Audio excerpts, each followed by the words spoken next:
Hey, what's going on everyone? Hawks21 here, back with another Splinterlands video. So, I have to admit, I was wrong. I was wrong about Immortalis.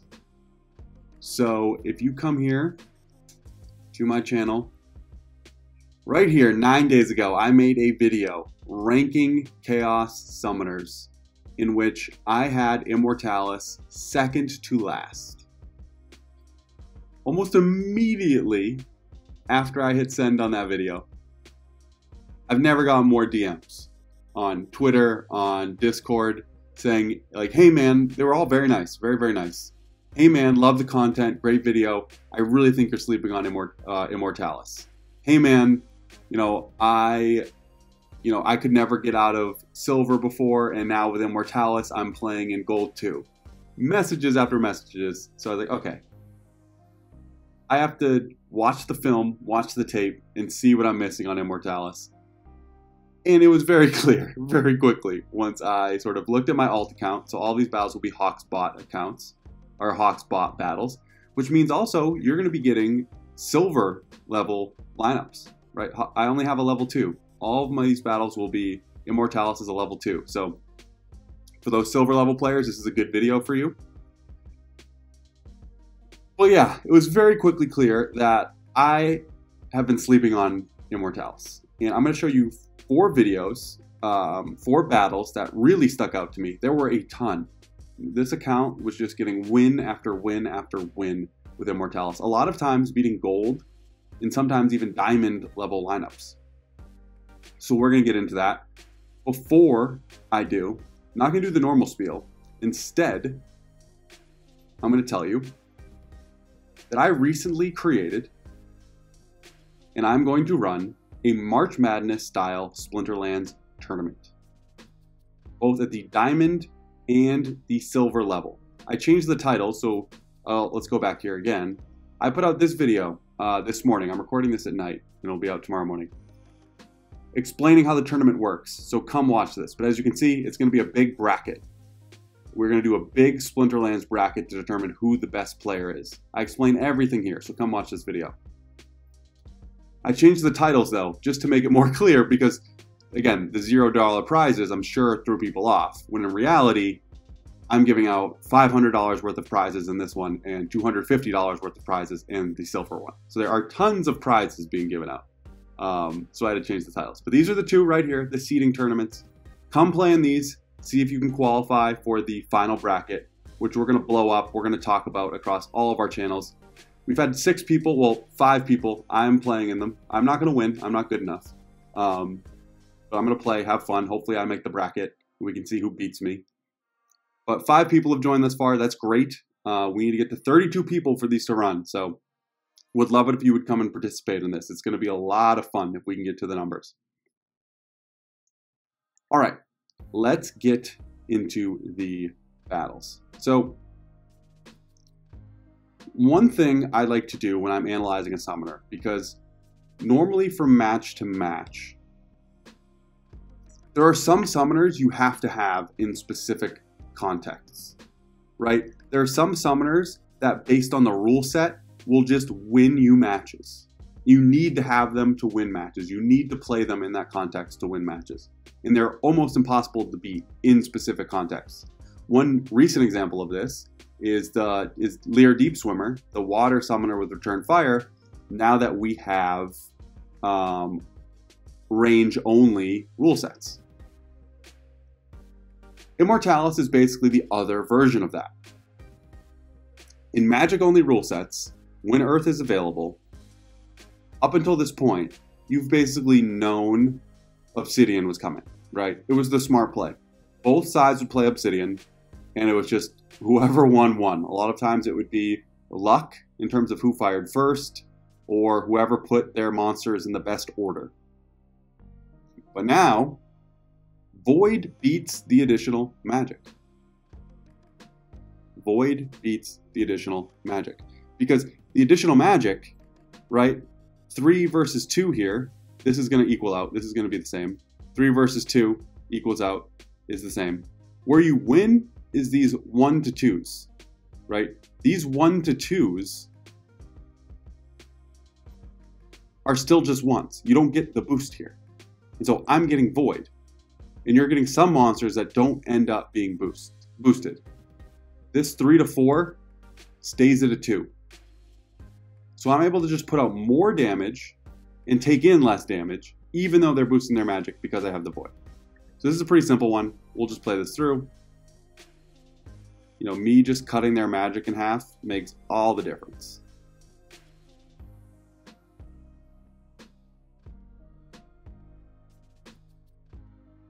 You know, they landed an affliction. I didn't even land an affliction, right?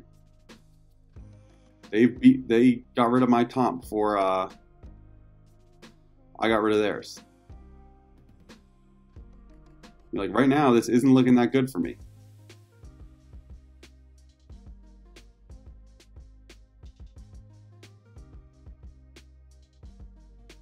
That one gets down to literally 1. It's the heal off. Right here, this should be a kill, but I have the void. So that requires another hit. Again, this is looking really bad for me right now. All of a sudden, though, they kind of just run out of damage, right? They couldn't get rid of the Goblin Psychic on 1 turn there.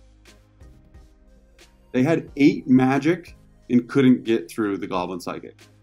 And at that point now, because the Goblin Psychic has void and heal, the Goblin Psychic can just heal through this damage. So the void there was insane. Okay, so that's an easy one. Next, we get a similar type concept, right, with Magic Reflect. So magic with Magic Reflect. This one, the void becomes doubly powerful, right? They're going to attack me. My void is going to cut that damage in half. When I attack them, it's also going to cut the Magic Reflect in half. So they brought an Amplify here. So that's going to boost it back up, but it basically just counteracts their Amplify. And if they didn't bring an Amplify, none of my monsters, as it currently sits, would have taken any Magic Reflect damage. But because of the Amplify, we are going to take our normal amount, but we won't take the boosted amount. So the Void works in a double manner on like really annoying rule sets like this. So this is part of how I think about and try to value summoners, is are there rule sets where you have to play them to win? And in this context, I don't think you could come up with a better play than an Immortalis play. And look, we're under-leveled here. This is a gold level 5 summoner. You know, their monsters, oh yeah, they have a level 3 with the phase. Look at this. I can't put out a Jin Oshanas with the phase, right? I don't have the leveled cards on this count. So they're even able to get to some key levels that I can't get to. But it doesn't matter. Immortalis, in this context, is too powerful. Shatter doesn't really matter here, but I promise you in the last battle, Shatter will be big. So look how much Magic Reflect damage they end up taking throughout this match. Part of it was good placement on my end with the slip spawn. So the blast damage hits 3 people, which normally you're like, oh wow, I want my blast damage to hit a lot of people. But when Return Fire is involved, you definitely don't. Right? So I think this card gets eliminated in 1 turn. So that was kind of, you know, good strategy placement by me. But part of it is the Void also cuts down on the blast damage with magic. So again, we still are only taking 1. Anyone that fires for 2 is still only taking 1 because of the Amplify. But normally, that would be 2 damage.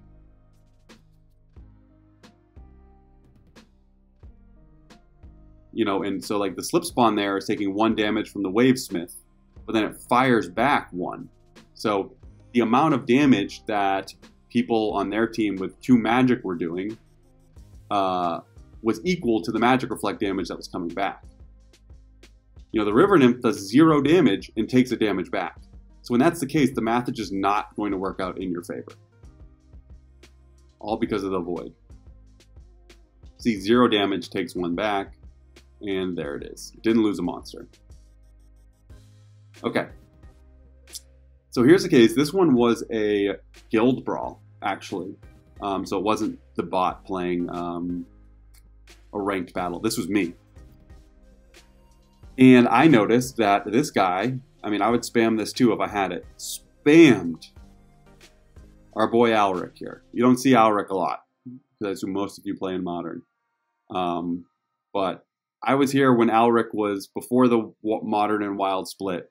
And let me tell you, this combination right here of these two, Spirit Miner with Ruler of the Seas, the boosted magic damage with Blast for the Ruler of the Speed, and double swiftness is an impossible. It's such a powerful unit, aligned with some of the other cards. Specifically as the level gets higher, they get even better. But this lineup is crazy that my opponent put out. Crazy, crazy, crazy. And yet, all I really have to do is put out an Immortalis, and they just can't do the damage. Look at this. 2, 5, 8, 12 plus an additional 2, so 14. So 12 or 14. 15, 19. So 19 damage, 21 if you include the blast. That is so much damage. And yet, it doesn't matter. The Void is just too powerful. And they're so fast. Look how many of them fire. So my Mythica will fire because my Mythica is really fast. Oh, and my, I have some fast monsters, I should say. But for the most part, they're really just firing.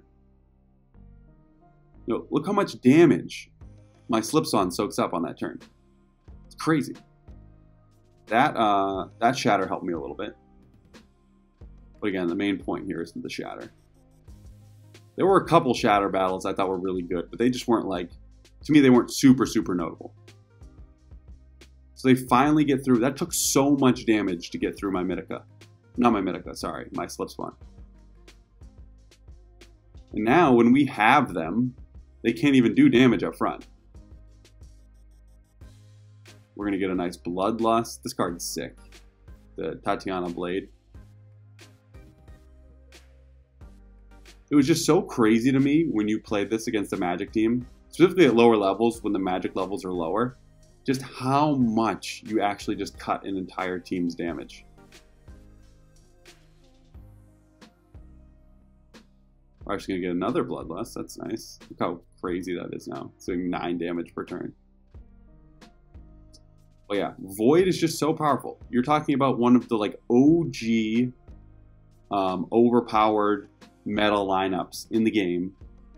And all you need to do is toss out Immortalis and boom. It's basically completely neutral. Okay, finally, last battle. Let's look at some Shatter. So again, as you can see, I'm completely out-leveled here for the most part. This is a gold level summoner. And they have some, they don't have that many gold level cards. But it is a gold level summoner. Think about how annoying, we've all played against this, right? We have played against anything with Void Armor, right? Specifically the Legionnaire Alvair. When he gets the Equalizer with the Void Armor, and then you bring a Resurrect, what typically happens is, you finally get through the Legionnaire. It takes forever to get through this 18. Because again, Magic's going to hit the Void Armor, right? Then it gets resurrected, and you see, oh, 8 armor, 1 health. Well, you then have to go through all of that armor all over again. And it takes you multiple turns to do so. Look how easy it is to get through the Legionnaire Alvair with the Shatter. It's crazy. He gets completely melted both times. I think it takes 1 turn. It might take 2. We'll see in a second. So there's a Shatter.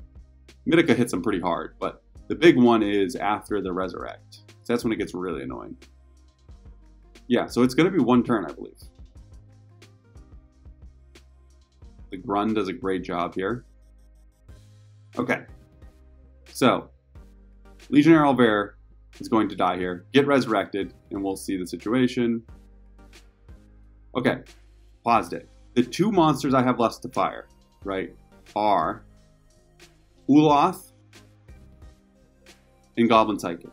So normally, Uloth would hit for 3, take this down to 5, and then Goblin Psychic would hit, take it down to 3.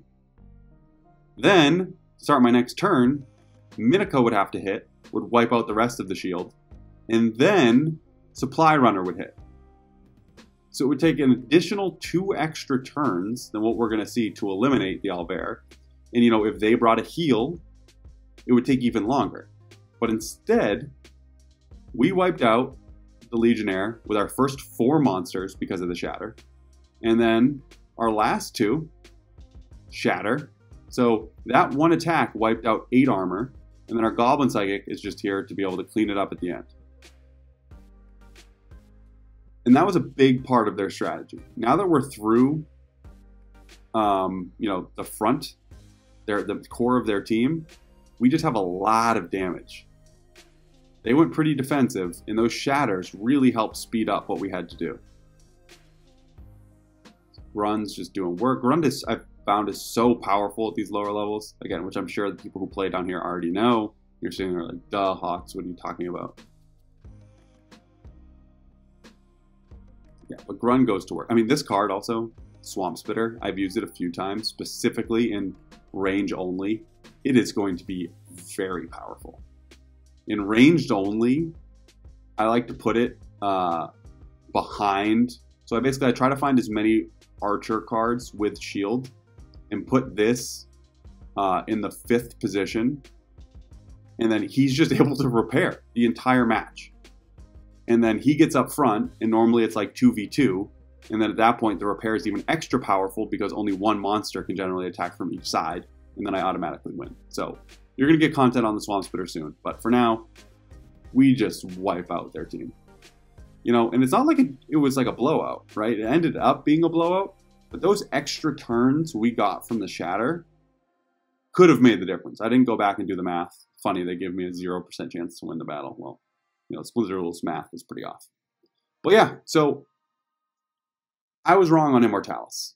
So if we quickly go to peak monsters here.